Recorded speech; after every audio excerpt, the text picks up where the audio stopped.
Okay, good morning, good evening, good afternoon, everybody. Welcome to another episode of OP Radio. I'm your host, Mac.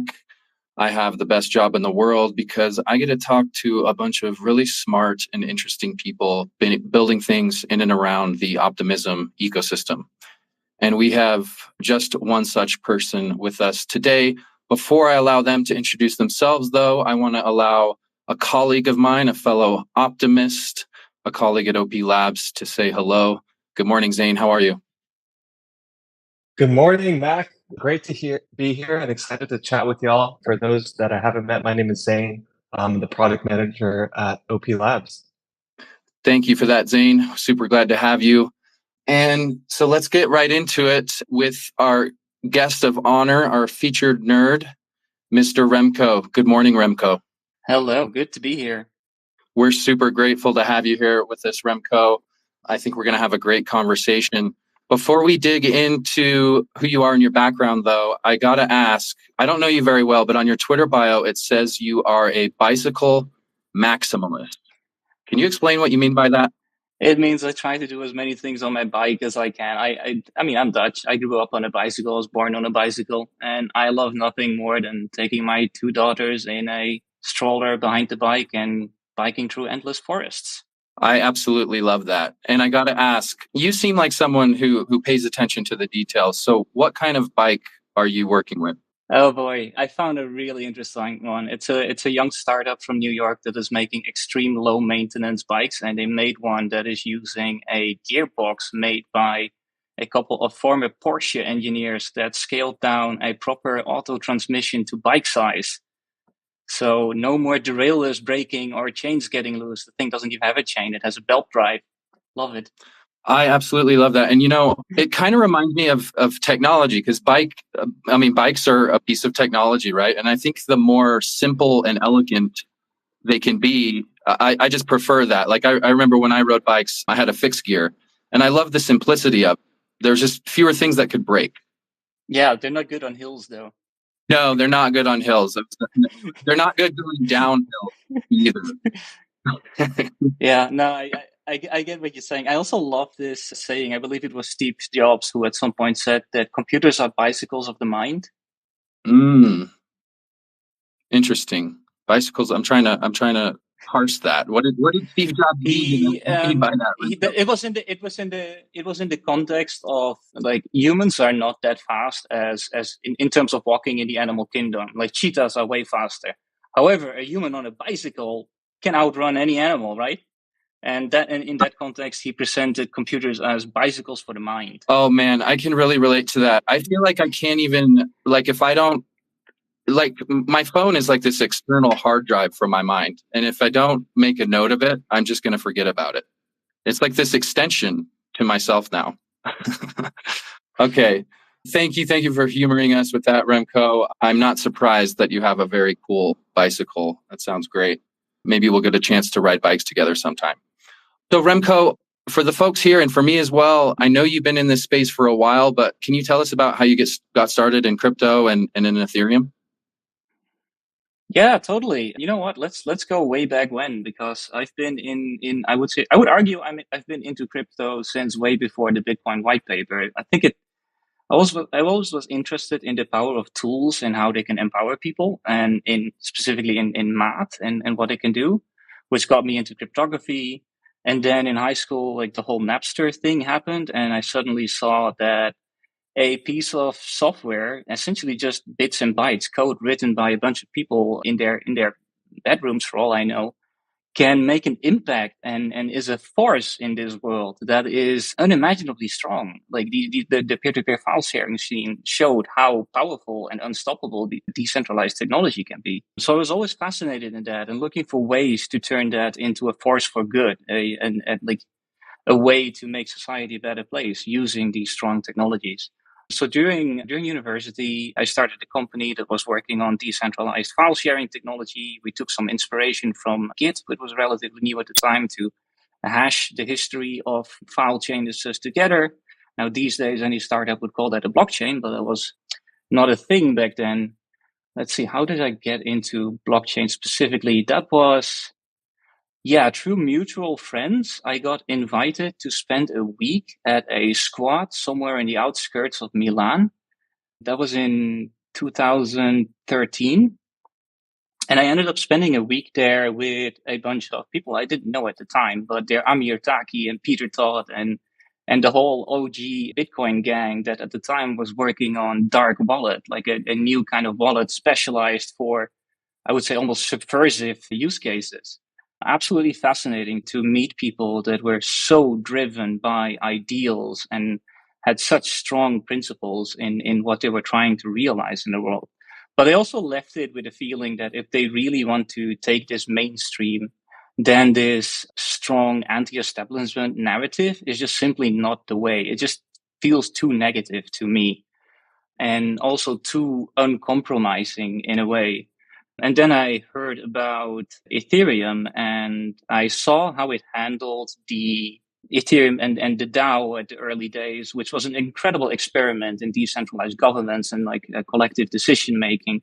And then the DAO hack happened, of course. And the way the community got together and made a decision that compromised on some of the initial dogmas that they took, that to me was an extremely promising signal that this is a community that is more interested in building something that makes a positive change in the world and that lasts than trying to force through their principles even in places where it obviously does not make sense.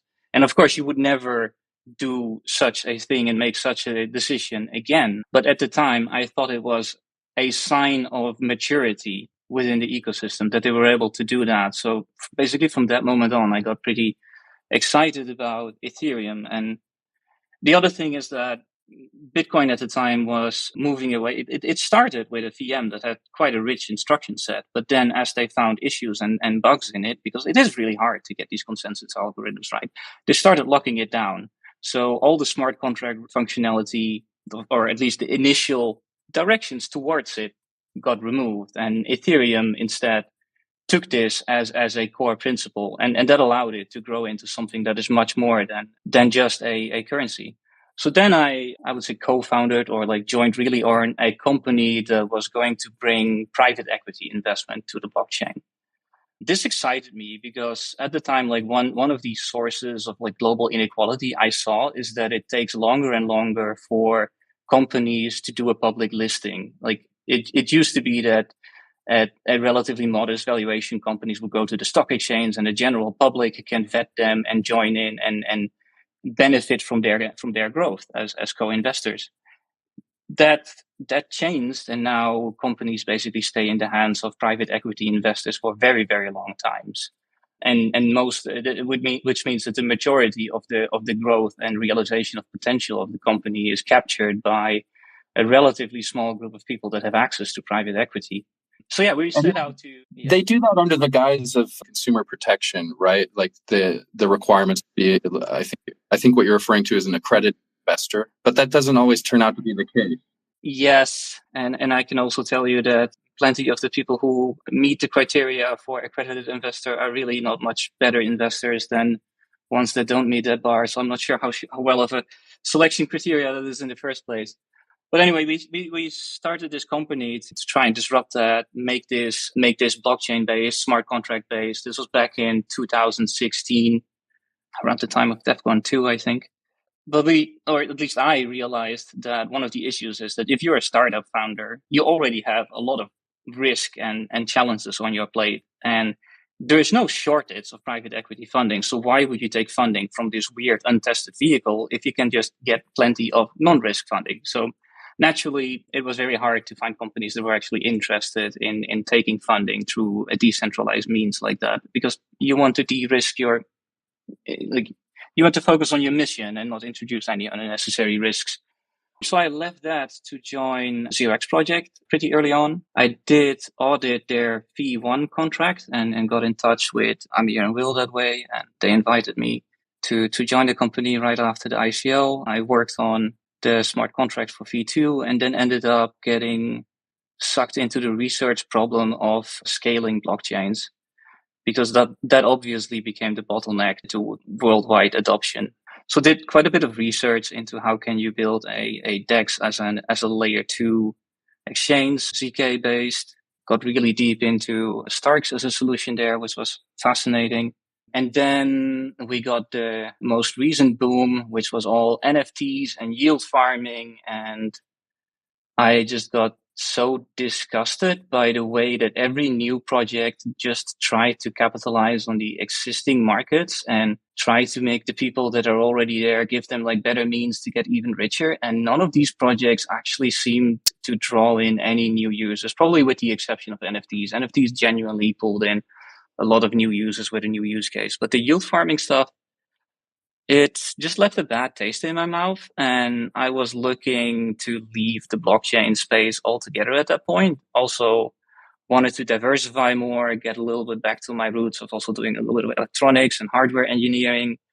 And then someone introduced me to Worldcoin, which had this amazing vision of we want to create a token that is fairly distributed across the whole world, thinks about universal basic income, thinks about making a cryptocurrency that actually reaches a global audience. That actually, it just reminded me of all the good stuff that I missed from the early days of blockchain. It's about actually making a meaningful impact in the world. And I got to meet the team, and they are just all so incredibly talented engineers, and also in a wide spectrum of fields, from like machine learning to hardware engineering to logistics, economics, you name it, everything, which also fed my appetite to generalize a little bit more and pull myself out of this blockchain bubble a little bit. So yeah, at that point, WorldCoin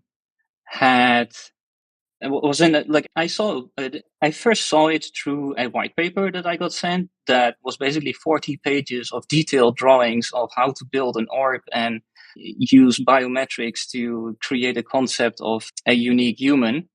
And then a very short section on how to actually create a currency on top of that using blockchain technology, which I found very fascinating because, like, to me, the hardware seems by far the hardest problem here. Like, blockchains to me seem relatively straightforward. I know them well, and hardware, from what I've heard, also from other people attempting it, it is just so incredibly hard to do hardware manufacturing and design well. And they seem to have all of that already solved by then, which was incredible. So yeah, I joined them to help them out with the remaining bit, which is the easy part of building a blockchain and a protocol on top of that. We were also already super aligned on what that needed to look like in terms of, like, it needs to be absolutely maximally privacy preserving. And one of the things we discovered together early on is that, you know what, we're solving this Sybil protection problem, the Sybil resistance problem. So we can do our token airdrop. So we can do the first token airdrop that drops it on every single human on the planet. But we discovered, working on the blockchain side quite early on, that, hey, this is actually a really useful primitive for the blockchain ecosystem in general. Like, it's one of those things where you have a startup and you have this big goal in the horizon that you're working towards, and then you find the speed bump that you didn't really know was there in the beginning, and you work really hard to solve it, and then it turns out that the speed bump is actually the product you were looking to build in the first place. And a bit of that happened. So we ended up building World ID, which takes what we've built in terms of unique humanness as a product that then other people can use. And I think that sharing this with a wider community is also way, way, way more powerful, because going back to, like, the very original, what triggered it all is the realization that, like, global inequality is a problem that we really need to start taking serious, because it's only going to get worse as technology advances. And we need some form of universal basic income to do that.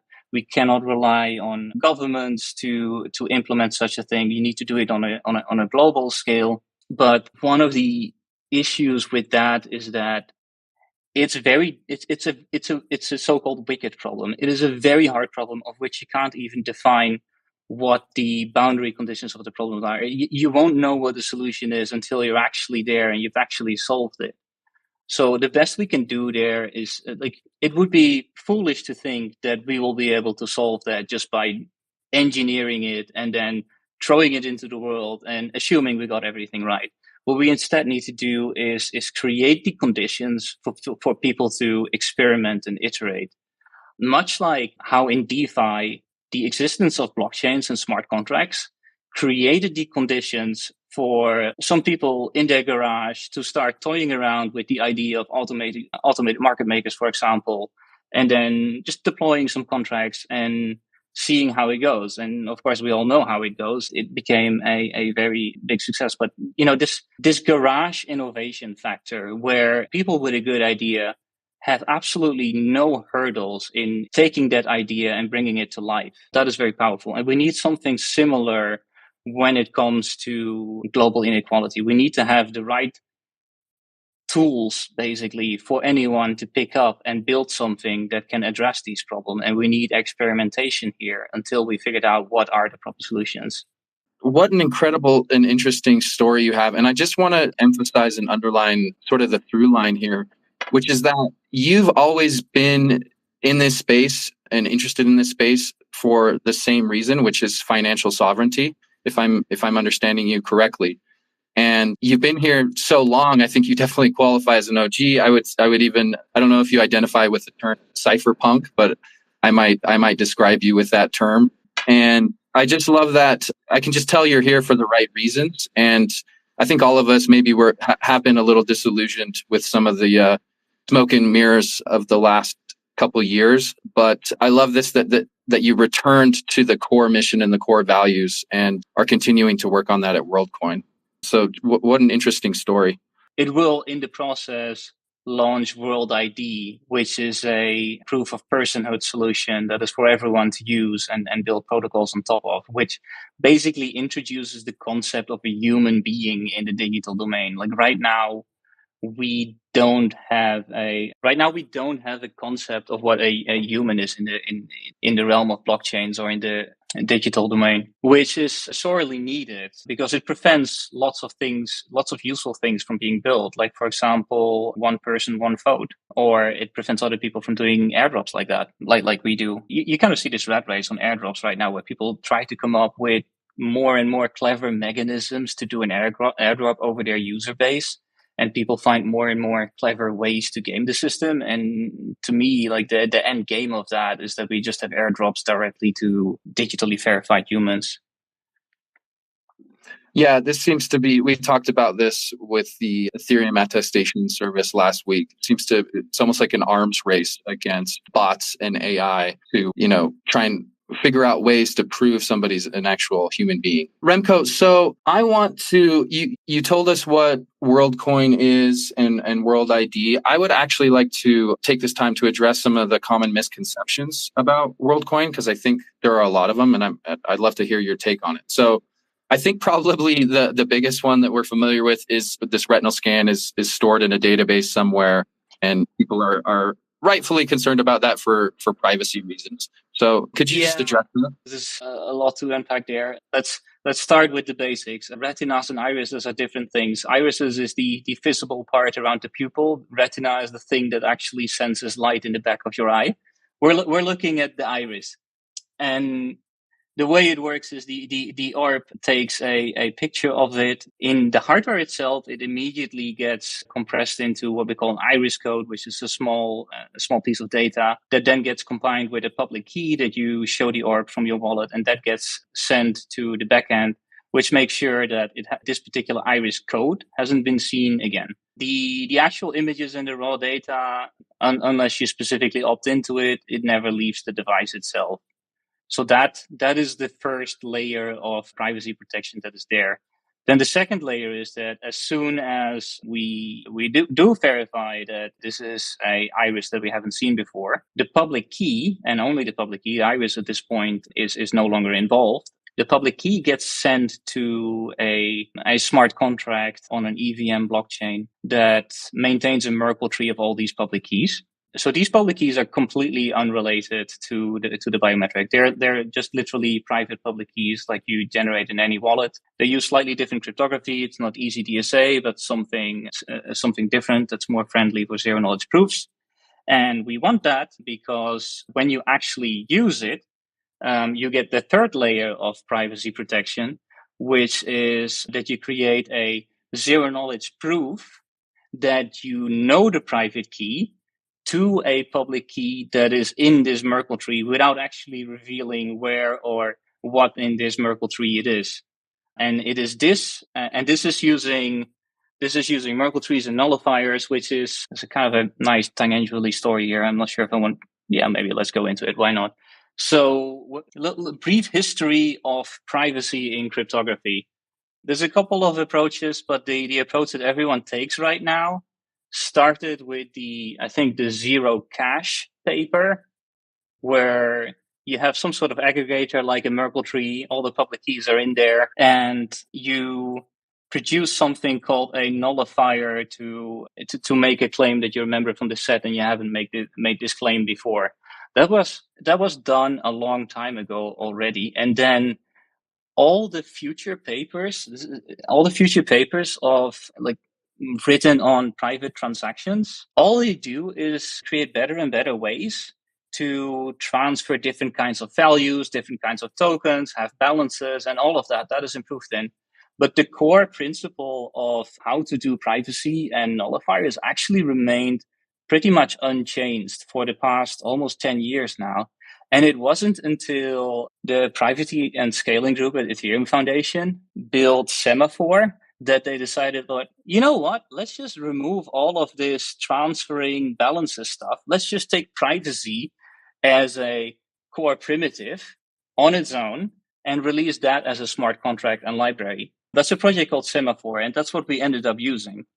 So it's actually like very well understood and at this point pretty old technology. It's still conceptually a little bit hard because the nullifiers are kind of weird things. It's sort of a random number that gets generated when you do this proof, and if you ever try to claim something twice, it will produce the same random number again. So you can see that, hey, we already saw this number, so someone must have been trying to scam the system and do it twice. But if you're an honest player, all that gets shown in the proof is a random number, which is different from the random number that you may have used to do a different claim. So there's literally no correlation. And I think that for us is very powerful because it makes it such that our proof of personhood is maximally anonymous. If you use the proof of personhood to claim our airdrop, claim someone else's airdrop, participate in a vote on a different proposal within the same project, all those actions, you are only guaranteed that they were all done by someone who signed up to the system, so a verified, unique human being, but you wouldn't even be able to tell that those were done by the same human being, let alone who this human being is. So that's the third and sort of final maximal level of privacy protection that we have in this system. Thank you for walking us through that, Rem. I want to pivot now. I want to shift gears into the decision to bring World App and World ID to Optimism. Can you kind of walk us through the thinking there, Remco, of, okay, so you guys are building this global decentralized identity layer, started on the Ethereum mainnet. Why the move to L2, and specifically why the move to Optimism? Sure. So obviously from the start, we had the goal of creating a system that can target the entire world population. So we're talking about at least 1 billion users. That's the number we have in our mind. And then it becomes immediately clear that none of the existing blockchain solutions, the L1s at least, are anywhere near sufficient for that. So we started looking into what does the scaling landscape look like? What are the safe bets? Initially, we went for another project from the privacy and scaling group at the Ethereum Foundation, Hubble, which is a funny L2. It combines optimistic settlement.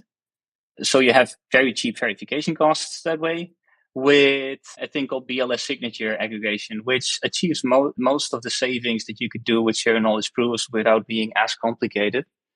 And it does some other things like basic compression of transactions. So we played around with that system because we knew it was capable of achieving transaction fees that were lower than anything else that was out there. We wrote a high performance node for that in Go. We even ended up running it for a while with our beta users we had at the time. I think we achieved transaction costs as low as 350 gas per transaction on L1, which was pretty amazing. But we also realized the limitations of that solution. It is not EVM compatible, so you'd be missing out on all of the ecosystem that you would have on an EVM compatible chain. And like I said, I find it really important that we have this ability for everyone to innovate and build upon it. So we really need to be on an EVM compatible chain and hook into an existing ecosystem and tooling and existing developer base to have this rich ecosystem and all the people that we need to address the problems that we want to address. So we decided to not continue the line on Hubble. Part of the motivation is that a lot of progress was being made in L2s. ZK EVMs became a thing. Optimistic, EVM compatible rollups became production grade. So timelines there shortened, which made it such that, okay, maybe we can safely bet on EVM chains becoming a thing. Then, of course, we looked at what are our options there. We had some requirements. We needed a hard tie to Ethereum L1 for security reasons. If you're talking about 1 billion people's wallets, you want them to be very secure.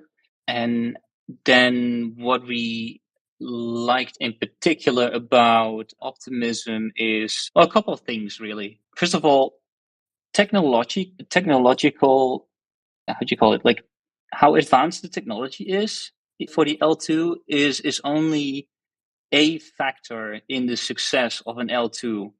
Being able to build an ecosystem and a community around it is also very, very important for a project to take off and become sustainable. And I think their optimism is very strong. Like everyone, the technology is sort of a common denominator. Everyone is roughly at the same level. There's a lot of sharing there.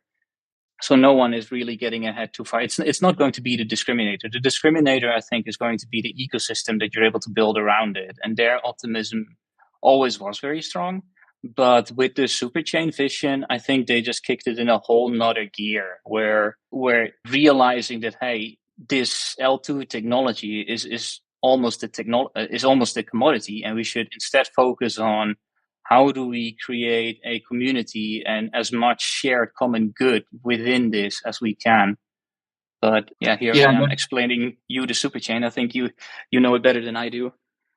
Yeah, I just wanted to say this reminds me of something that Carl, who's a co-founder and now CEO of OP Labs, always says, or he has said, which has always stuck with me, which is that just like you said, these chains are going to be commoditized and the real differentiator is going to be culture, which I've always found fascinating.